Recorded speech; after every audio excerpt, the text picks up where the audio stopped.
नमस्कार विद्यार्थी मित्रांनो. आज आपण मराठी व्याकरणातील एक महत्त्वाचा विषय शिकणार आहोत, तो म्हणजे नाव. मित्रांनो, आपल्या आसपास असलेल्या प्रत्येक व्यक्ती, वस्तू आणि प्राणी किंवा ठिकाणाला एक नाव असते. ते व्याकरणामध्ये त्याला नाम असे म्हणतात. ज्या शब्दाने व्यक्ती, प्राणी, वस्तू किंवा ठिकाण किंवा भावनेचे नाव कळते त्या शब्दाला नाम म्हणतात. आता उदाहरण पाहूया. राम, सीता, शिक्षक आणि विद्यार्थी ही व्यक्तींची नावे आहेत, म्हणून हे शब्द कसे आहेत? नाम आहेत. त्यानंतर आपण बघूया गाय, कुत्रा, सिंह आणि हत्ती ही प्राण्यांची नावे आहेत, म्हणून हे देखील नामे आहेत. त्यानंतर पुस्तक, पेन, टेबल आणि दप्तर ही वस्तूंची नावे आहेत, म्हणून हे शब्द देखील नाम आहेत. त्यानंतर बघूया शाळा, गाव, पुणे आणि भारत ही ठिकाणांची नावे आहेत, म्हणून हे देखील नाम आहेत.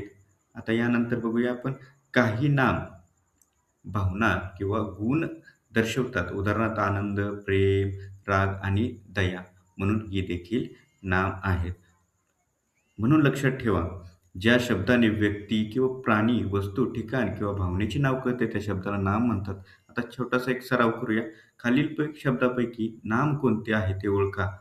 पुस्तक, धावतो आणि शाळा. याचे उत्तर तुम्ही कमेंटमध्ये नक्की लिहा. मित्रांनो, आज आपण नाम म्हणजे काय हे शिकलो. असेच शिष्यवृत्ती आणि अभ्यासासाठी उपयुक्त व्हिडिओ पाहण्यासाठी आपला चॅनल सबस्क्राईब करा आणि व्हिडिओ लाईक करा.